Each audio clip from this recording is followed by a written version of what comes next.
We are going to talk about more so academic writing. Last week was kind of general. Today is more focused on academic writing. Next week we'll focus more on presentation skills. That's presentation skills for either conference presentations, classroom presentations in your graduate courses, or conference presentations. Today we're going to focus more on academic writing, and that's relevant to teaching in several ways. You have to write and do research and write and get out publications, write your PhD dissertation if you want to get out of here, of course. And you have to learn writing to be a researcher, to be an academic. Whether you go into a job as a professor or teacher or other job, you need to master academic writing. And also, in order to understand your research better, we're not just talking about academic writing to work on your writing skills today, but also to help you understand your research better, so that if you are teaching someday or doing a conference presentation or lecturing, you can better understand your research and the way you write about research in your field. And that's what we want to get out of today.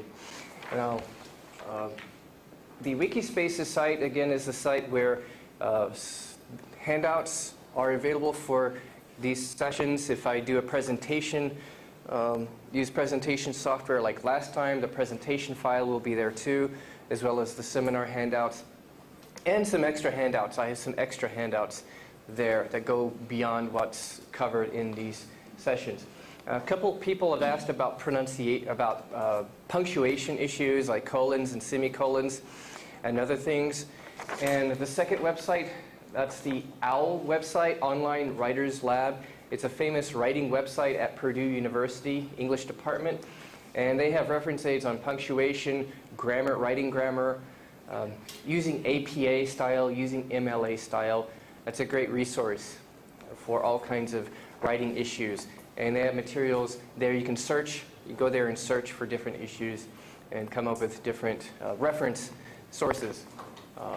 And those are written for both native English speakers and for people using English as a second language. Very good resource. If you're a writing teacher, you will probably want to use that in teaching writing. Any other questions before we start? Good. So most of you have the handout that was emailed to you or on the website. Today we're going to talk a little bit about paraphrasing and summarizing. So when you're doing academic writing or other research, you have to paraphrase or summarize. And I tend to use these interchangeably because in academic writing you usually summarize. And in the process of summarizing, you are paraphrasing. And when you paraphrase, you are summarizing a little bit. So it's kind of it's not like these are two completely different things, but summary writing, paraphrasing, they kind of overlap. So if I say paraphrasing, really more often it involves summarizing to some degree as well.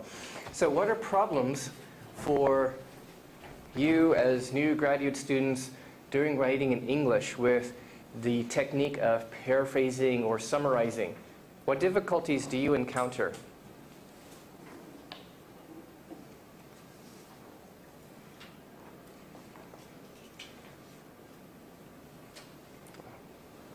Okay. Anybody want to be brave? And yes, you look like you. No, right there. Do you have any ideas? What difficulties do you or other Korean students have when it comes to paraphrasing using sources in your writing?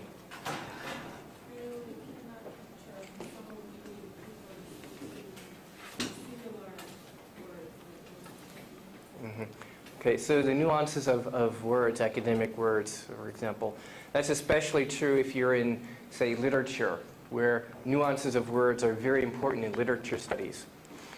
There's no easy answer for that other than to do a lot of reading, because it's through extensive reading that you'll learn more about words and how they are used in context. So extensive reading. What I find as a writing teacher, first of all, is students, of course, some students copy and paste, and that's, of course, plagiarism. And I assume you know about plagiarism, and that is, of course, a big sin. Of course, you've heard about plagiarism scandals here in Korea. There have been many in America and Europe. There have been some really big plagiarism scandals in Europe. Just today, the president of Hungary, the country of Hungary, he lost his PhD. His PhD was taken from him because his university discovered he plagiarized in his PhD dissertation. The president of Hungary, not the prime minister, but kind of the second important guy in the Hungarian government, lost his PhD. Earlier, I think it was it was about a year ago in February, two German politicians, two German members of parliament lost their PhD degrees. Their PhDs were taken back from them because their universities discovered they had plagiarized. And so it's serious. You can have a PhD taken away from you if they find you plagiarized or did other bad things in your research. And that's not unusual. If it's in a class and the professor finds you plagiarized, of course, you can get an F for the class, especially in America or Europe. The penalties are serious for cheating, plagiarism, etc. And it may be noted on your academic record forever, and good luck getting a job. It's kind of interesting. Around the time of the Xinjiang scandal, I was a graduate student in Illinois. Now, one of my classmates and my lab mate, just by coincidence, her name was Xinjiang. And she was worried about her prospects of getting a job because of her name just happened to be the same. So, of course, we want to avoid plagiarism, but of course, the question is, how do you do it? Some Korean students will ask me, well, how much do I need to change? Is it like 60% of the wording, 50%? There's no magical percentage, right? It depends on the kind of writing that you're doing, the kind of field that you're in. But sometimes students may go overboard and they may include too much information from the original source. And so one problem I notice is not knowing how much to change or how to change it. And the other is probably including too much information. They may paraphrase it properly, but it's too much information. They need to summarize things and really focus on the key points. So you don't need a lot of details often. You don't need to give a lot of background. When you're talking about someone else's research in your paper, you probably don't need a lot of the background because it's probably similar to your background, your research background. A lot of the minor details you don't need. The details of their experimental design, some of their assumptions, maybe the details of the statistical details of the results. Maybe it's enough to say, well, they found a significant difference for factor X or something. So sometimes too much information that's not really related to your point. You want to have just the important facts that are relevant to the point that you're making, with the information or ideas that you're talking about from someone else. So in paraphrasing or summarize, what things do you change?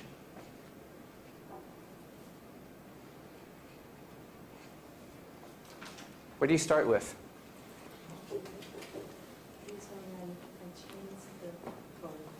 The verbs?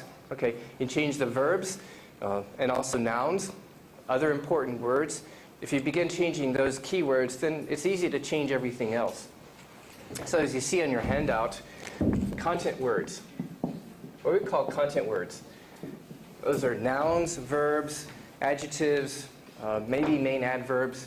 As much as possible, change the content words, and that's all in your handout. Now, some things you can't change. Technical terms you cannot change, probably. But as much as possible, find a suitable synonym or such. So you change important words. What else do you change? Structure. Change the words and the structure. And there are some types of structure changes that you would make here in the handout. For example, in 1.3, altering the sentence structure. 1, serial verb phrases.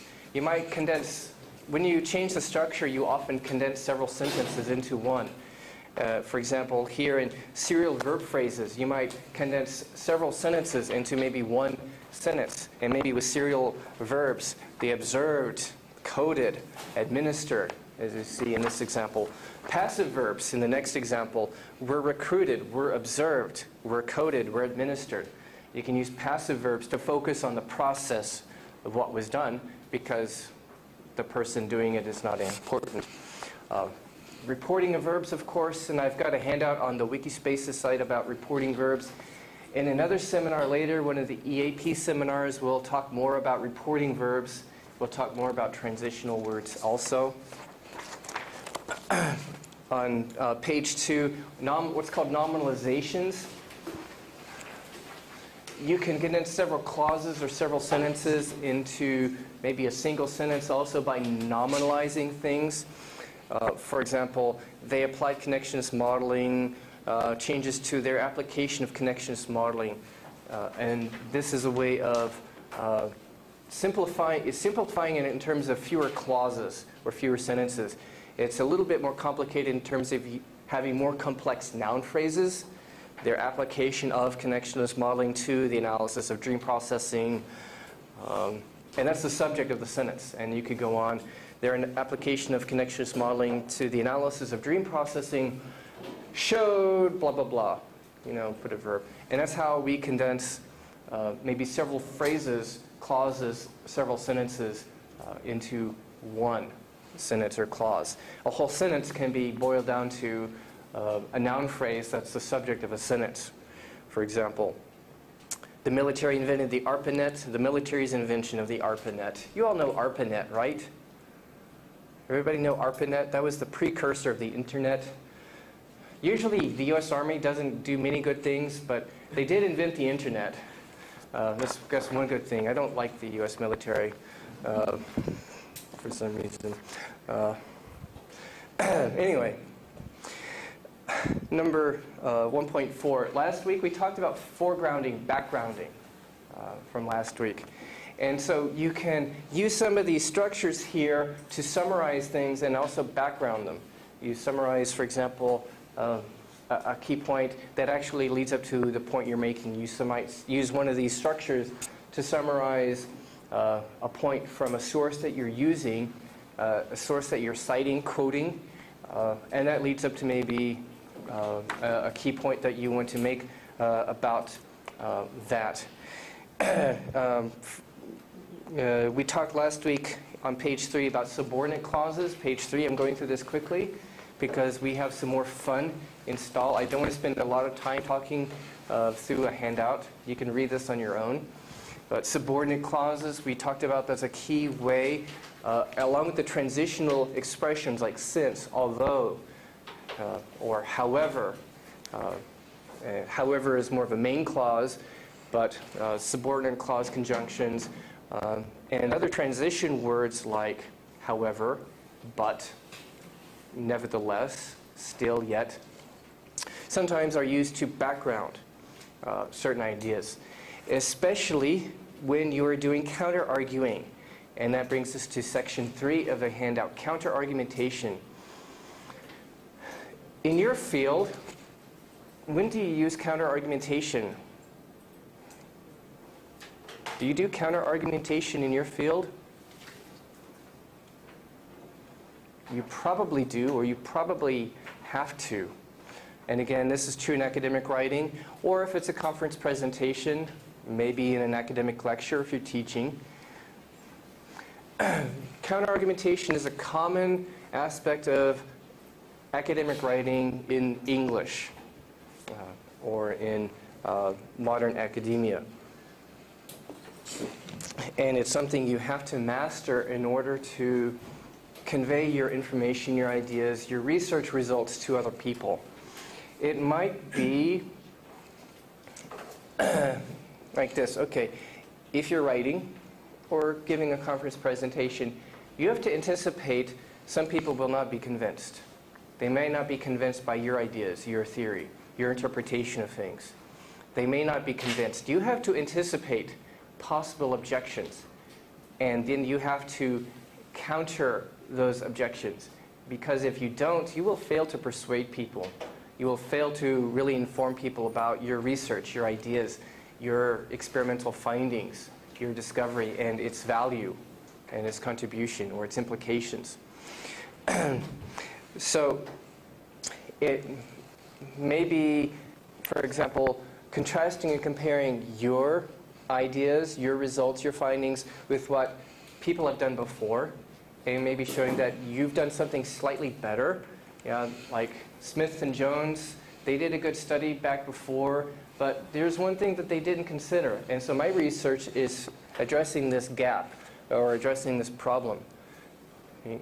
Or it might be more of a counter-objection.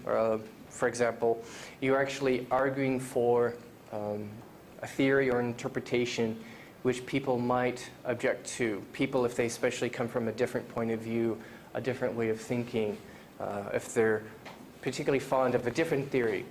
And this is especially true in social sciences and humanities, where you have to anticipate their objections and address them intelligently. And so this is where things like subordinate clauses and transition words come in. Maybe potential objections from a reader or a listener, or it might be actual objections from people who've done previous research and have actually said something different than you. And you have to refer to those somehow. And so you can use the backgrounding structures to frame them. Although so-and-so claimed that. Although so-and-so previously found that, however, I want to show another angle. Or I want to provide a differing viewpoint, or a differing interpretation, or differing analysis. So sometimes these things like although, however, subordinate clauses can be used to kind of cite, refer to, quote, an actual objection or possible objection, and then provide your answer. And that's why we often use although, however, but, yet, while, whereas, and such, to frame potential objections and then provide your own counter-argument. And there are some tips here on page 4. There are different degrees of counter-argumentation. It might be completely arguing against someone else. This is especially true in theoretical areas or some humanities and social sciences where you're completely arguing against someone else's analysis or interpretation. And you might, in a professional, objective way, critique or criticize their logic, their assumptions, their interpretations, and such. Or often it's what's called concessive. And when your grammar books, when they talk about conjunctions and they talk about although and though, they will call them concessive. That means you can see that something is partly true. It's partly true that, like, although Smith and Jones found that blah, blah, blah, I want to argue that, or my experiments show, conversely, that. And that's kind of a concessive argument where you can see that something might be true or is partially true, yet you have something different or a differing angle or differing viewpoint. In some fields, counterexamples might be sufficient, might be the type of argumentation, especially in, say, philosophy, linguistics, where it's about examples and counter-examples that you argue about. Or it might be contrast and comparison. And that's kind of general in the argumentation, counter-argumentation structure. Contrast and comparison. You are maybe presenting what previous people have done, and this is what I'm doing and how it's different. They did this, but I'm doing this. They said this, I'm saying this. That's kind of a contrast and comparison. Or someone might object to this by saying blah, blah, blah, potential objection, but here's my answer. The potential objections, my answer. Objection, my answer. This is true for public speaking, for presentations, for academic writing. You might look at Steve Jobs when he presented new products at Macworld. He did a contrast and comparison. This is the existing technology. This is what the iPhone can do, or the iPad. And this is what the current technology can do. Here's a feature that's in the iPhone that the other people don't have. And this is what they have. This is what we offer. It's back and forth. It's kind of a parallel structure, kind of a back and forth. If you listen to Martin Luther King his famous speech, "I have a dream." It's a back and forth, a contrast between this is the current situation, this is my vision for this aspect of society. This is the current situation, my dream is this. This is the current situation, my dream is. The whole speech is back and forth between the current and my dream. It's back and forth. Current situation, my dream. The current injustice, my dream. The current inequality, my dream is. So the whole speech is structured like that. It's kind of a back and forth. It's kind of a parallel structure. And even in academic writing, you have this kind of 3 to 5 point outline, 3 to 5 main points, each with 3 to 5 subpoints. Within that, though, there is often this contrast comparison structure. This is what the previous researchers have done. This is what I'm doing. This is what I have. These are other people's ideas. This is my idea, my interpretation, my analysis. And so you use a 3 to 5 point structure to go maybe back and forth, comparing your ideas with what people have previously done. And so there's some tips in here at the end of this section of the handout. In doing so, you don't want to over-summarize. You don't want to spend too much time summarizing. And that's where the background structures and other structures in this handout are helpful. Nominalization, serial verb phrases and such, to shorten things so you don't spend too much time simply repeating what other people have said or done or written. You don't want to make overly strong claims. And this is a mistake I sometimes see in academic writing, especially when people are not used to writing in English as a second language. They might word their claims too strongly when there's not enough evidence. So if you want to make strong claims, you make sure you have really strong evidence. If not, try a more concisive kind of way of wording your argument. Although that may be true, or although they found that, I want to argue that, for example. If you want to do a detailed summary, that's maybe more appropriate for a literature review section of a longer work, like a dissertation or long articles in some journals, where some journals allow long articles with detailed literature reviews, like Journal of Experimental Psychology. Anybody read Journal of Experimental Psychology? That's a fun magazine to read. I think it is fun.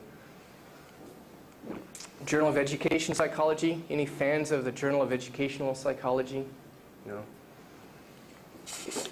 Okay. Any questions about that? Okay, these are some basics of style and structure of academic writing, but also presentations, conference presentations, you do the same thing.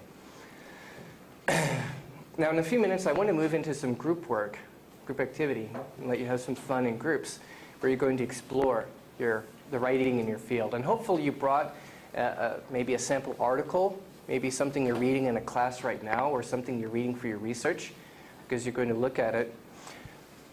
First of all, of course, when we use sources, whenever you use anybody's information, and it's not common knowledge in the field, of course, there are different ways of citing it. How many of you use the APA style? APA style, okay, probably social sciences and education. How about MLA? Okay, probably a humanities person. Chicago style? Okay, are you, what's your field? Philosophy, okay, so MLA is, Chicago is using philosophy. MLA and Chicago are pretty similar. Anybody use Turabian? Okay, probably not. It's mainly history. How about ASA? Any ASA users? Yeah, you probably don't know what these are because these are unique to different fields. How about Vancouver style? Anybody use Vancouver style? Okay. How about CBE? Council of Biology Editors. Anybody use CBE? No? How about IEEE? Any users of IEEE? Okay, engineering person. Others? What others do you use? Maybe, how many of you don't know the name of the style in your field? Okay, you probably want to find out. But today, at least you're going to look at it as we go into group work. Basically, they fall into two general categories when it comes to citing sources within the text of the paper. In one case, you've got maybe the author's last name and the year, like that, within the text. And then the full information is at the end of the paper. In some fields, it's like blah, blah. And then you've got kind of a number here, maybe like that, or it's in brackets. And that's it. And then the full information is at the end of the paper, like in the IEEE. How many of you see something like that in your field? Or this could be a footnote or an endnote, a footnote or an endnote down there. How many of you use a footnote citation or endnote? Okay, if you use footnote or endnote citation, it's probably based on the MLA style. So what's your field? Environmental engineering. I suspect it might actually be more like the IEEE or CBE style, where it's a numerical citation, as we call it. So this is kind of an inline citation. This is kind of a numerical citation. And then there's the footnote endnote style. The footnote endnote style is more common in popular books, not so much academic writing. What I want you to do now, we're going to have fun in groups for a while. I want you to get into groups, and I want you to have a kind of a mix of different fields. How many of you are in STEM fields or health science? That's science, technology, engineering, math, or and I'll also include medical and health fields. How many of you are in STEM or medical or health-related fields? Okay, so raise your hands. Okay, everybody take note of who's in group number 1. Okay, now, for these classifications, I'm not following how the university organizes things when it comes to humanities and social sciences. For some reason, universities in Korea tend to put these fields in the College of Humanities, which is kind of odd. Psychology is not a humanities field, properly speaking. So following the international standards of what these are, humanities, like language, literature, arts, philosophy, area studies could go either way, depending. So who is in humanities? Okay, take note of who's in humanities. Third, social sciences. Again, not according to how universities in Korea classify them, but according to what's internationally recognized. Anthropology, communication, economics, education, history, geography, library science, journalism. Usually linguistics. Some areas of linguistics are humanities, but most of linguistics, law, legal areas, political science, psychology, sociology. International studies or area studies could go either way. But how many of you are social science people according to this classification? All right, good. And any business, management, finance people? Okay, good, good mixture. I want you to form groups of maybe 4 or 5 people, and I want a mixture of different fields as much as possible. Try to get a mixture of different fields.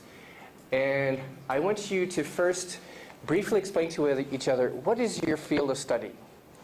And what are you trying to do? What is the goal of your study? If you're a psychologist, what is psychology about? What are the goals of psychology? And how do you go about doing research? What do you do? What kind of, basically, research do you do? Do you go out and observe people? Do you put people into laboratory experiments? Do you put people into cages and make them run for pieces of cheese? Basically, how do you do research in your field? What does it look like? Then I want you to go through some of the criteria here in the second part of the handout. Maybe not all of these, but some of the more important ones, because you only have about 20 minutes to do this, 25 minutes. Think about the kind of research in your field. Is your research in your field, is it quantitative? Like doing experiments, experimental comparisons and statistics? Is it qualitative or theoretical? If it's qualitative, that's more like observing people, interviews, maybe For example, what you do as an anthropologist or a journalist, you observe people, you analyze kind of holistically their behavior, try to infer why people do things. That's kind of qualitative research where you describe what people do. It may be theoretical, where it's just theoretical, logical argumentation, like in philosophy. It might be kind of in between one of these. But basically, what is your field about? What are you trying to do? What's the goal of your field? How do you do research? Do you think it fits into one of these three categories? And then get out your article, the article that you brought, maybe a sample published article from your field, and compare them. If you've got a humanities article in your group and a social science article and a medical research article, how are they similar? How are they different?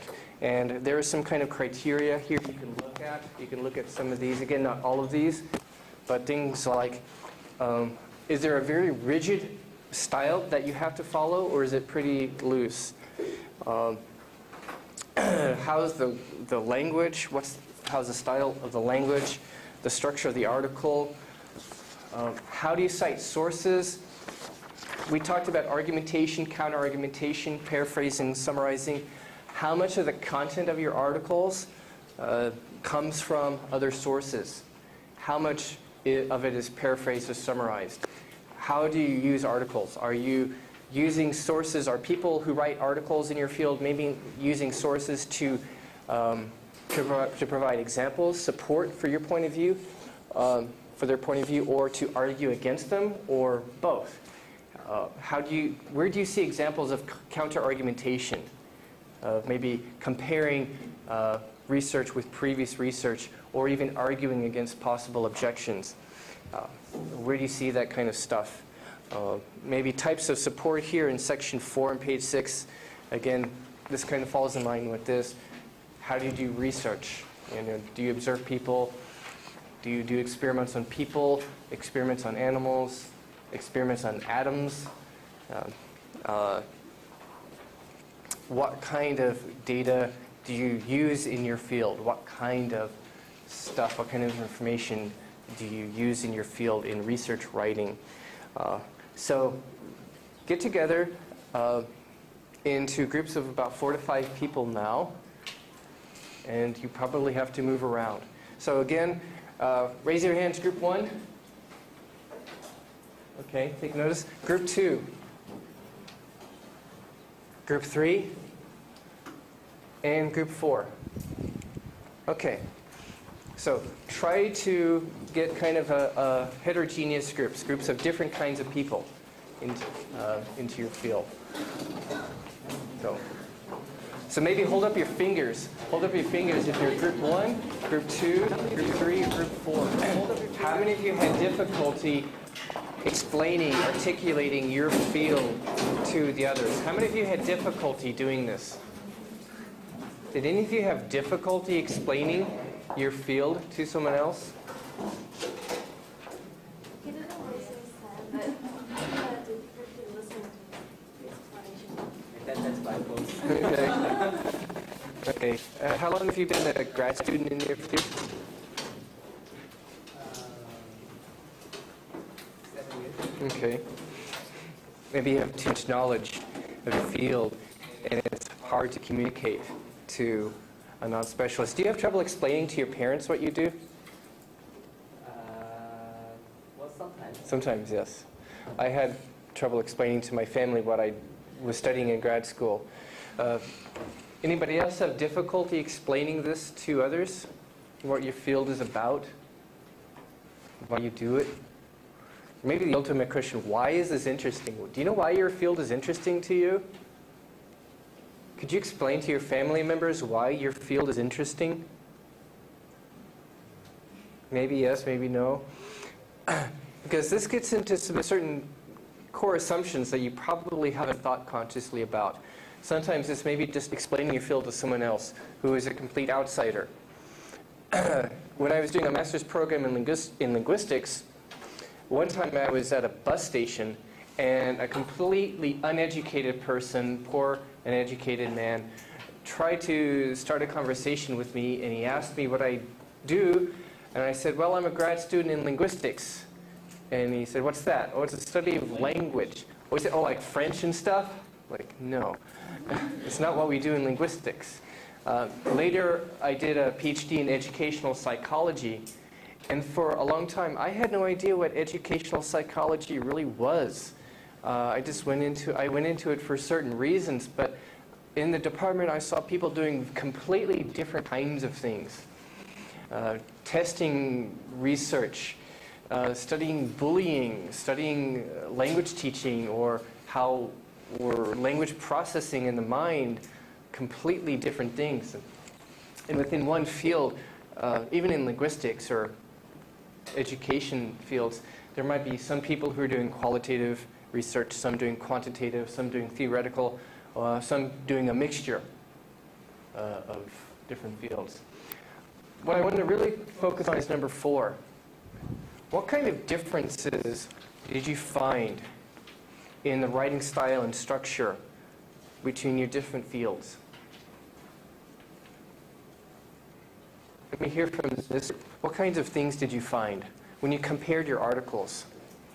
What things were interesting?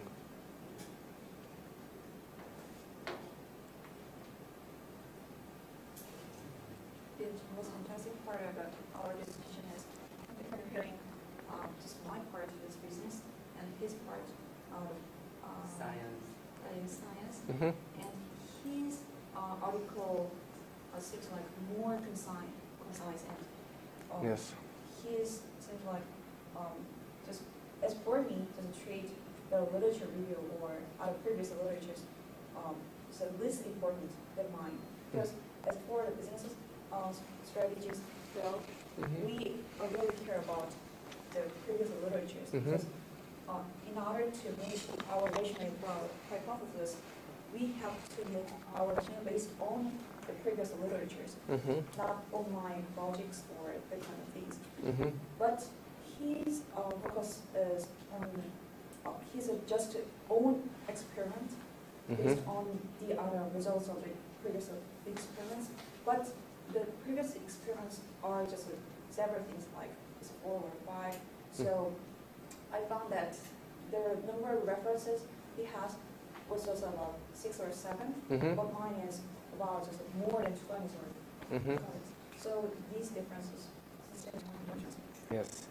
And I think science papers, you kind of very briefly refer to previous sources, to previously published research. You kind of give very brief mention of it, whereas in business, it's kind of like social sciences where you get into more detailed discussion of previous research and the ideas involved. Even if you're doing qualitative research, for example, or quantitative research, is not only just the research itself, but you're talking about theories. This research is supposed to prove or support some kind of theory or model or hypothesis, or it's supposed to disprove something or extend an existing model. Okay. And that's kind of different from the science field. Any other observations from this group?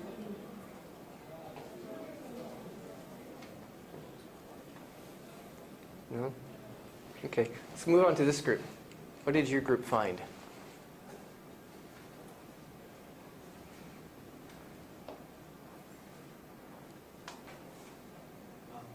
For science journals, it seems to just have a few pages, just like 4 Yes. or Yes. not more than 10 pages. And for social science in our field, we have a lot of previous studies, and also focus on the study of your own field. You have at least more than 20 pages Yes. to express, and a lot of terminology or some new points you have to express. And also because of most of our methodology, we focus on the case study and case comparison. There are a lot of attributes you need to do a lot of comparisons. So the article pages is much more than it's just more than science journal, science academic articles. They need just numbers. Yes. And then they get the results. Right. But for social science, we have different ways to express just words and words and words. Yes. Okay. And did you see examples of counter-argumentation in your social science articles? Our friends showed our Okay. a few pages of in social science and make a few charts or tables, and then we get results. Yes. Okay. So you see the argumentation in the social sciences, including counter-argumentation, may be more complex. Where science is very direct, science papers tend to be very direct, very concise, and very strictly quantitative. And maybe not a lot of theoretical argumentation, although in a sense you are arguing in science that this is a good experiment, that this result proves my hypothesis. So it's argumentative in that sense. You may not be doing as much complex counter-argumentation, except sometimes. Except when you want to argue, no, neutrinos don't travel faster than light, or something like that. Let's see, how about this group? In my group, we insist two of engineering, two of social science, and one of significant and management. So I think like other people say, so the difference. I'm sorry. The main difference is you, as you say, that the direction or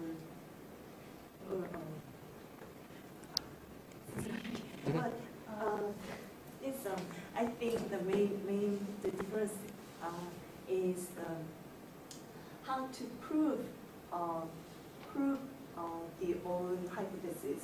I think in social sciences we are using some survey or any statistical methodology, whereas the engineering field uses the simulation or mathematics. Okay. Okay, so a lot of math. Okay.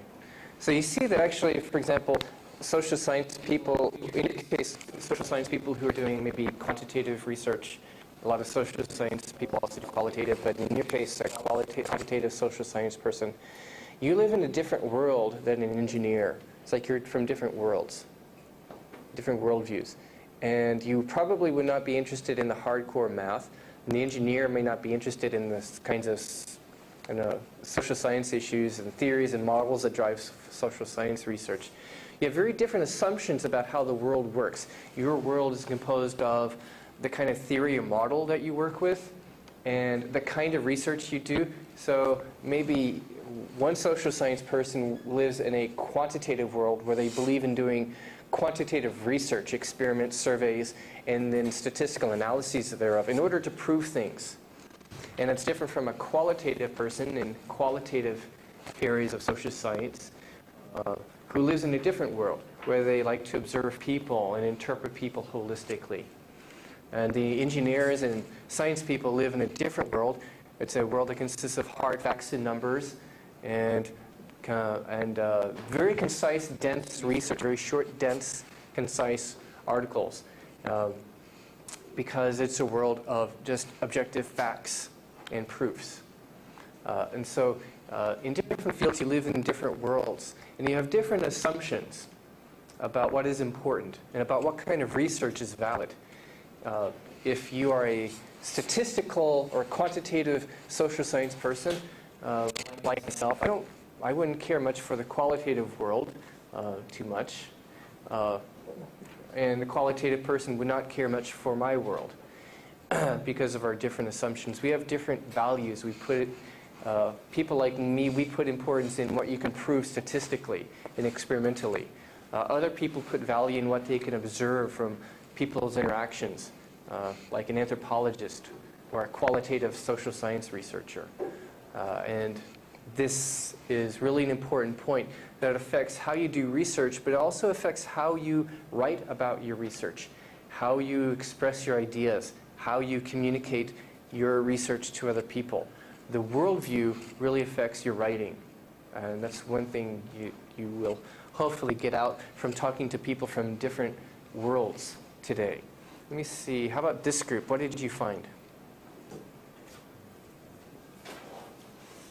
in my group, three of us are kind of social science, Mm-hmm.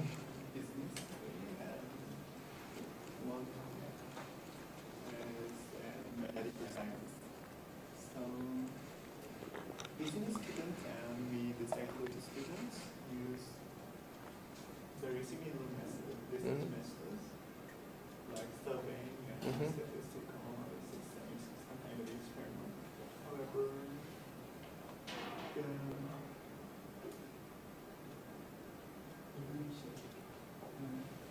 English education students adopt more qualitative approach. Mm-hmm.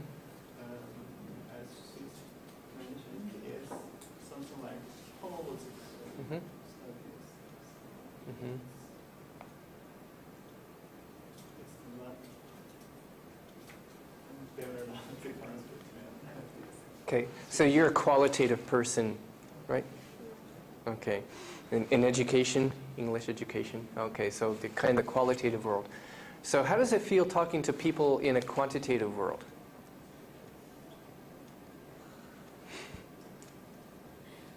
Actually, I'm not sure about that part, but because I didn't start my dissertation yet, so Mhm. My field is more like phonology Okay. and more focus more on the foreign accents. Okay, Yeah. okay. It's interesting because phonology, by the way, is a study of sound structure of language. And phonology is often theoretical or sometimes quantitative. So it's kind of unusual that you're a more qualitative person. Although I saw the article you had look more qualitative. It was about sociocultural aspects of language teaching. And that's kind of more pure qualitative, where, for example, you might observe a classroom and try to make inferences about what's going on in the classroom, inferences about the social interaction between students, between students and teachers, maybe assumptions of through observation or through interviews, holistic kind of questions about values and assumptions and attitudes and such. That's kind of descriptive, qualitative work. So, and those are methods that maybe quantitative people might not be interested in. And qualitative people would not be interested in statistics, probably, because you have different assumptions. And you have different assumptions, that means you do things in a different way. You do different kinds of research, and that means you do very different kinds of writing.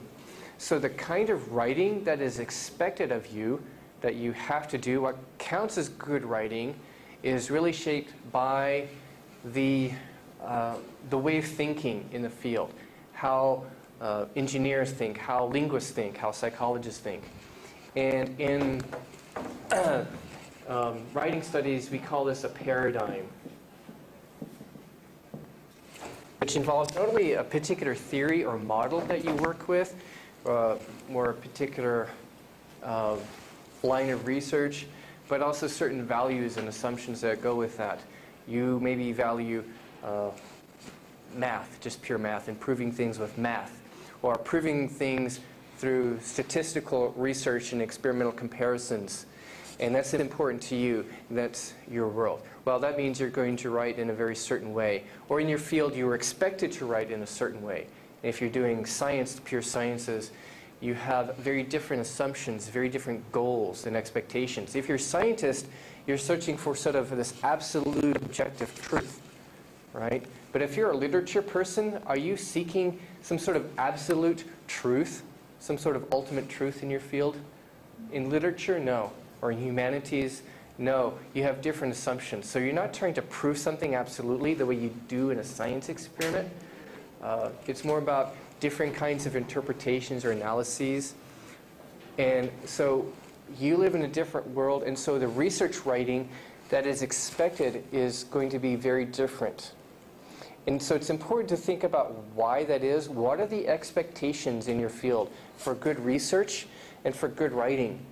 Because one, you need to really understand that, and it's important to really do this exercise. You can think about, what is my field about? What are the goals? What kind of research do you do? What kind of writing am I supposed to do to be a good researcher and writer in this field. And someday if you're going to be training other people or teaching other people, maybe as a teacher, professor, or in some other field, it will help you to know this. It will help you to be able to articulate this and explain this to other people in order to be an effective teacher or mentor or manager or boss or supervisor or trainer in whatever field you go into. And so that's why I put, these sorts of criteria. These are some other things you can look at later on in the handout. You can look at later on and think about, why do we do this kind of writing in the field? Do we repeat nouns from one sentence to another? Well, in science writing, you repeat a lot of nouns. Because in science writing, if you say it, well, what does it refer to? It could be anything in the context because it's so dense. In other fields, you might use synonyms a lot, paraphrasing words. In other fields, you might use other strategies. You might use it a lot, or this or that in some fields because of the style of writing. So even little things like that are affected by the expectations of the field and what makes good research and what makes good writing. All right. So any questions? Okay. So today is kind of an introspection or reflection exercise to make you reflect. This is not about just writing, but reflecting about what your field is about and that how affects how you do writing in your field or how you're going to teach this stuff. If you're going to be teaching someday, this will affect how you teach it because maybe your students, when you're teaching someday, your students will be complete beginners and it will help them a lot if you can articulate these basic things to them. Because a lot of professors don't, frankly. A lot of professors don't know how to articulate basic things like this to new students. They just assume, well, if you're in my class, you should be able to know this or guess this, because they haven't thought about this. So this will help you to be a better teacher or supervisor or manager someday in your field. Next week, we'll talk about presentation skills, beginning presentation skills, which will again be applicable to doing a classroom presentation in one of your classes as a grad student, doing a conference presentation, or teaching someday if you're going to be a teacher. Okay, so hope to see you next week.